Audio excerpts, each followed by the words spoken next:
Hello and welcome to UAT Time within the United Countries Special by First Ukraine.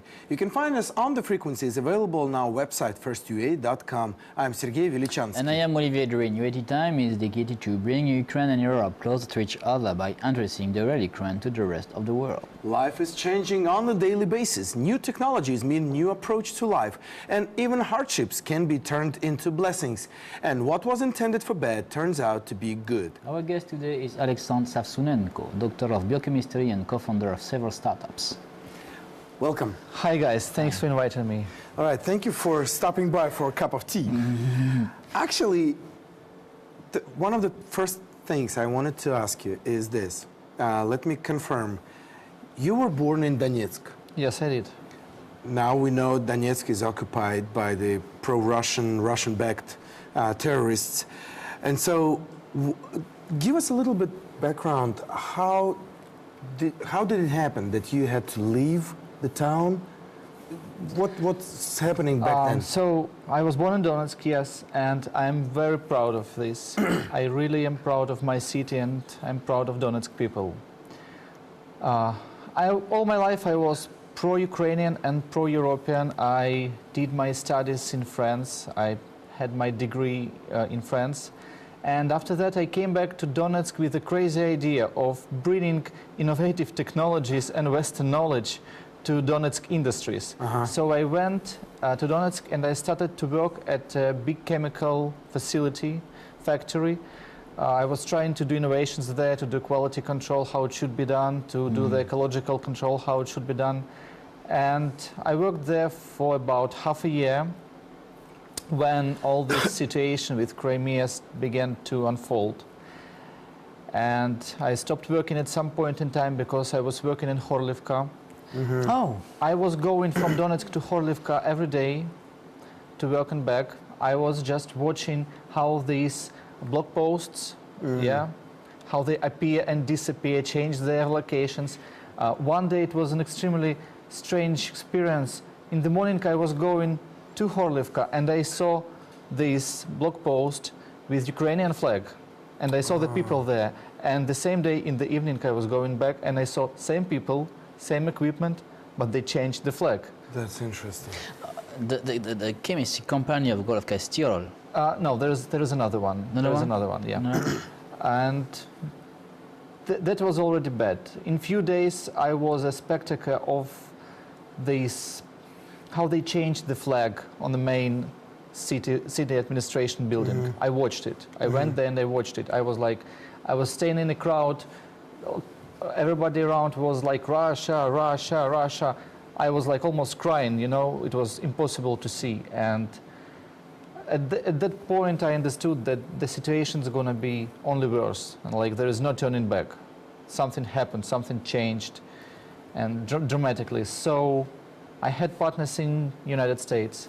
I worked with them for many years, and they called me. They said, like, we are watching same news. Just you have to leave. It's obvious. Okay. And those persons who say Russia, Russia, Russia, they were the same that say Ukraine, Ukraine, Ukraine, or that they were very different people, new person. Or you saw them before in Donetsk? You know, actually, yes, I think so. You know, they were real. That's the worst part of this situation. There was no imitation, in my opinion. It was not an imitation of some bribed people. They were really honest in their behavior, and this is the worst thing here. Like, there were a lot of people, and they were really shouting Russia because they do believe in all these. And how we can explain that? Propaganda, or maybe they are a very old person, or Soviet nostalgia? How you can explain? Few days before that situation, I was still at my work, at my factory, and I went out of the office to smoke with factory workers. It was kind of fun for me. I was wearing a suit, but sometimes I went down to smoke cigarette with guys who just came out of the heavy facilities, and I heard them talking to each other. You know, the Nazis from west of Ukraine are already coming here in trains to kill our children. and to take our homes. Yeah, that's propaganda. That's That's propaganda. Yeah. I try to ask, like, how you even get this information? Who told you? Like, I heard my friend told me, Yeah. that's all. They did a marvelous job in propaganda. They're professionals, we have to admit it. Well, yeah, I would say we lost, you know, most of that territory in the informational, you know, grounds way before Yeah. the events, you know, because it's true that we know that, you know, Lugansk is the closest to Russia's border territory, and then Donetsk, they have always been, you know, primarily, you know, oriented, you know, traveling to Russia back and forth, and a lot of relatives. But it's true, it's interesting that that somehow somebody put this thought into their mind that you know, somebody from the West wants to come and attack them, you know? How did it happen? Yeah, I know that in the propaganda they say that NATO is in Ukraine, that US soldiers are in Donbass. No, but to that's fight. later. But what I'm saying is, how can those people that could travel for vacation to Carpathian Mountains the next day say that those guys that live in the West are coming to attack them? I mean, they're saying that that's us and that's them. Are you sure that those workers went to the west of Ukraine one day? Well, I don't think so. You don't think so? Like 70% of Donetsk region never left Donetsk region. yeah, okay. That's a So fact. that's one of the That's a issues, fact, actually. yeah. That's one of the problems. And I know, then I think, and you know, Sergey, in our program, this is a program for abroad. We are broadcasting in 30 countries by satellite. And I think we have to underline this propaganda, how much this propaganda is efficient and how much this is ridiculous. Nazi come from the West Yeah. to kill us. To kill children. You know, and our abroad, the person who can see us, they are, I think, very surprised about that. Well, Propaganda just builds up. They start from small, and then they increase level of stupidity, but at the same time they're building on the basis of previous wave of propaganda, and somehow they manage to arrive to this point when people can honestly believe then Nazis from West coming. Do you have some news of your friend in Donetsk now? Because No. No? My parents moved here. Everybody is important for me moved here. okay. Nothing left, All right. basically. All right. I know very well Golovka because I was in Golovka in 1994, because you have a French institute in Golovka.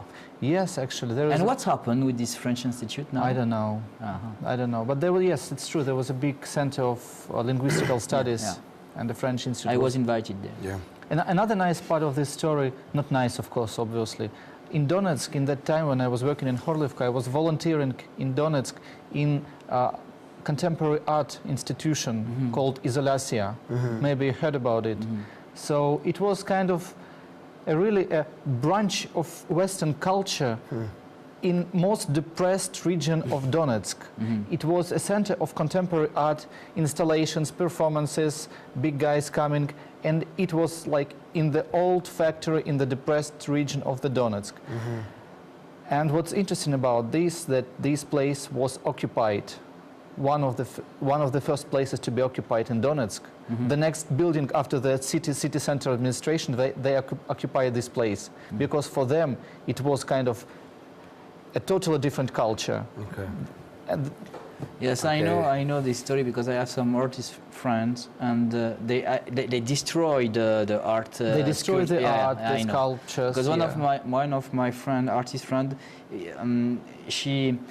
she had some sculptures of her in this museum. I can say this in this institute, and they shoot Yeah.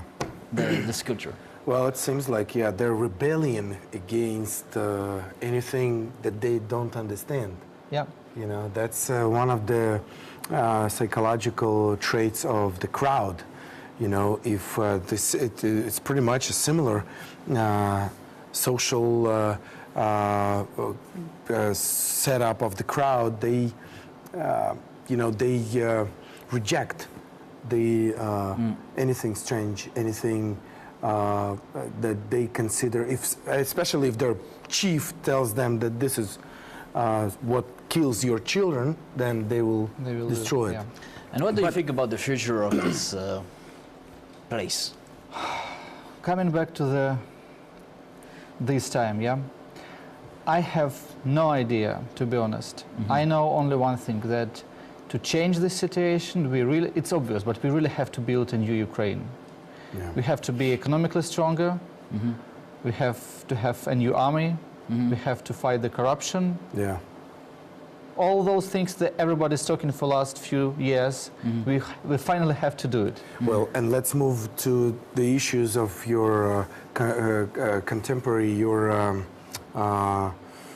current activities, because that's what really I'm interested to find out, because it seems like the situation is out there for a long time. Yeah.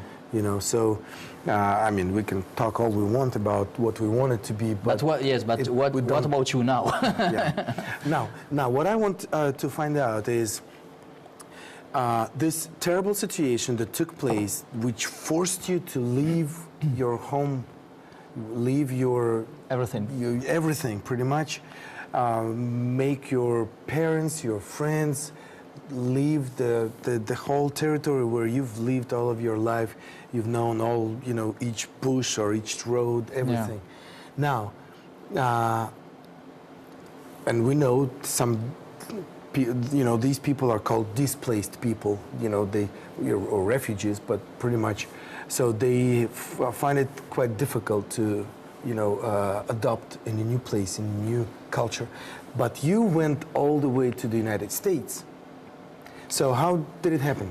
Because I had an opportunity. Okay. I had a usual touristic visa, and friends and business partners I used to work with in the United States, and they just say, move here and we'll figure out later what's going to happen. All right. And we figured it out. Okay. I worked at their place. I got the real job visa. I was a CTO at their company, also a startup company. I worked there for some time. And then I moved to another city and I started my own company, which was based in, and it is still based on, scientific advances that were done here in Kiev by real Ukrainian scientists. Ukrainian science exists. Okay, of course. That's good to know. Yeah. And we commercialized one of the technologies which was created here, and we still work with Ukrainian labs. Okay. And we take orders basically in Europe and United States, and the production and lab activities is performed here. We are doing some biological tests, DNA-based tests about health, about your best lifestyle options from DNA point of view, so we can tell whether it's better for you to drink coffee or drink tea, whether you have to wake up early or lately, etc., based on your DNA. I always wanted to know that. Everybody needs to know. Somehow, you know, when I get up early, sometimes I feel good, but most of the times not. It depends on many different things. But where is your startup? In which city? In North Carolina. North Carolina? North Carolina, yeah, a city called Raleigh. Yeah. Yeah, small city in a so-called triangle, one of the... I lived 3 years in South Carolina. I was near Greenville, maybe you know. Yeah, of course. I was there, Greenville. Yes, I was even there. Who hasn't been there? In Greenville, this is the center of the world. Right. By the way, if you want to find us on the internet, we are on Facebook. So facebook.com/UATtime. Find us and tell us what you think, and give us your feedback. All right. So let's come back now. Being in the States, you pretty much employ some companies or people in Ukraine. In Ukraine, yes. So you give them the job. Yes. Which is good. There is US dollars influx from the United States to Ukraine. That maybe not so big as I would like to be, but anything which goes here, it's good. All right. That's I like the tendency. So then I'm really impressed with local scientists I work with. Okay. They're really smart and bright minds. We don't have an advanced lab technology here because it requires a lot of capital investments. But what is good here is brains. And so we are building right now a software which is used to do some biotechnological calculations. Okay. You don't need lab equipment, but you need just smart guys to do it. And this is the way for Ukraine. Like everybody says now, Ukraine should be an IT nation, a startup nation. That's the only way to have a capital influx here. That's yeah. Interesting. Yes. So I'm really into this. I believe in this idea. You think this is, if I underline a fact, for you, your analysis is that the key point of development for Ukraine is IT? Yes.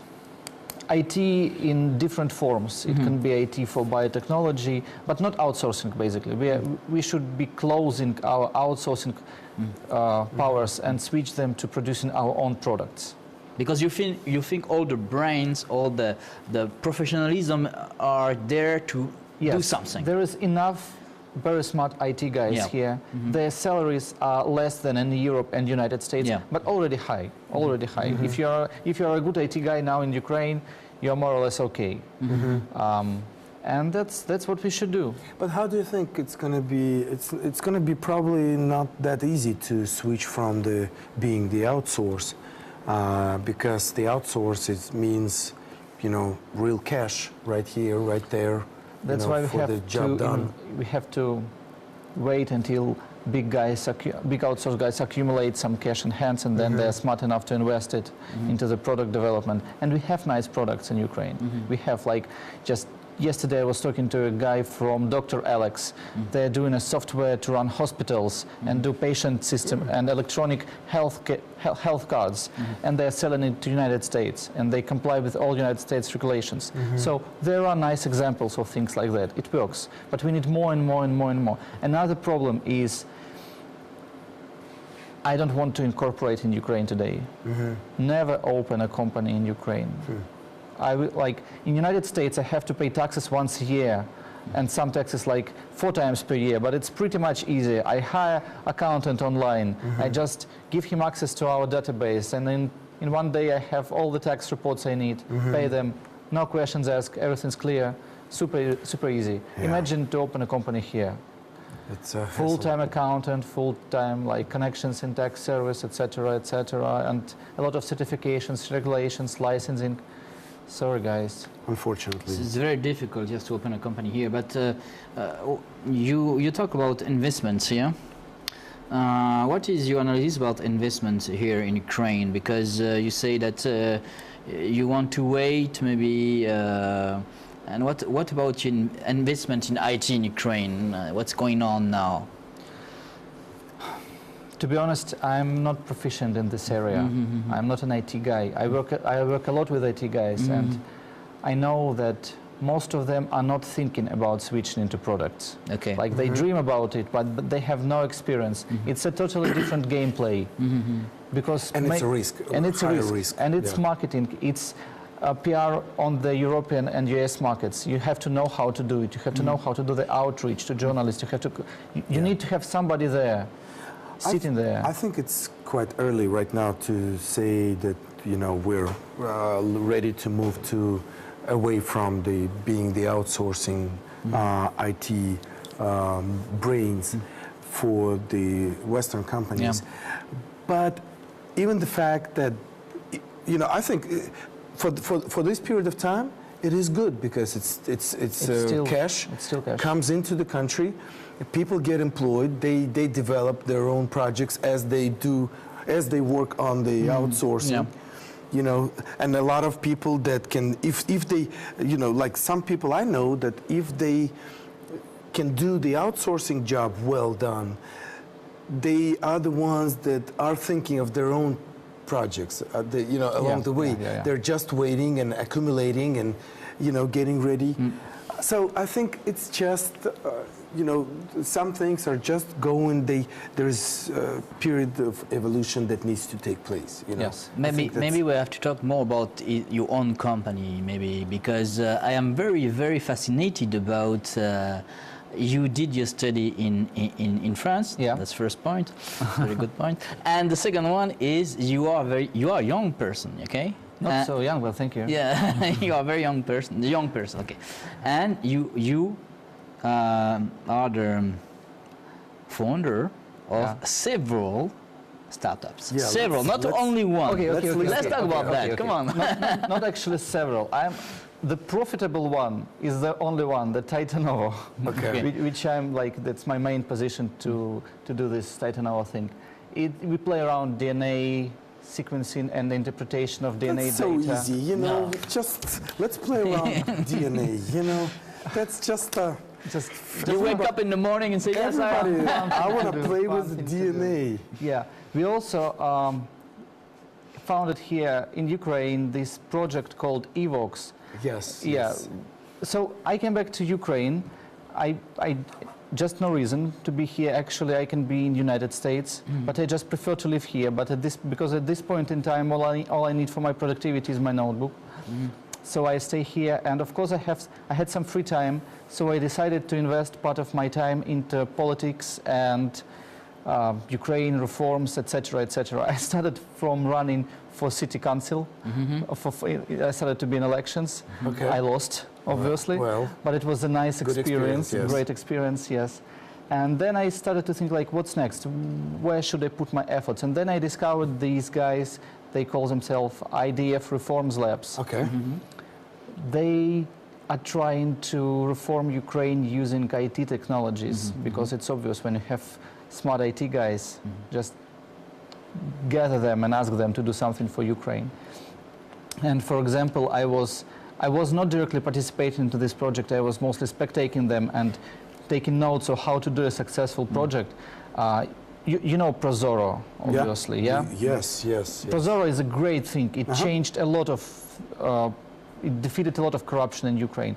But the problem with Prozoro is still there, because there is still a central server, a central computer, which is owned by government, and all the data is aggregated there. You have an access from different providers, as you know, Yes. but there is still a central server. And now they say the friend of a server administrator wins the tender, usually. Okay. So there is still some points. So Prozoro is the platform for the government trade or purchases. So that's where a lot of corruption Takes place, has taken place for all these years. Now through Prozoro, it has cut away a lot of it, but still, just as you say, something's there. Somebody who is in charge of that database, he can control. So there's, but it's gradual. And these guys, there is a technology called blockchain, the technology which is Bitcoin based on, the famous Bitcoin. Yes. And this technology allows you to build a system without central servers. Like when nobody owns the data and nobody owns the system. It's done like a communist dream, totally flat system with no hierarchy there. So they build a new system totally for free, based on volunteers. They build a new system for auctions run by government, based on blockchain, when there is no central server and government owns nothing. And the first bidding, I think it was already done. It should be done in March. The first bid on this auction should be done. And this is just an example of the things that like volunteers can do now. And this EVOX project, it's the same blockchain-based project. It aims to do a transparent elections when there is no central server which collects all the data and you can modify the data there. Exactly. And all the system is flat, and each point can control any other point of data, So I can see who voted in your region, you can see who voted in my region, and all this happening in real time, and there is no way you can forge the data. It's complicated. There is a lot of cool math behind. Yes, but that's avoid corruption. Yes. Okay, that's great. Well, we're talking about financial corruption and political as well, This is the project. You have some link with the.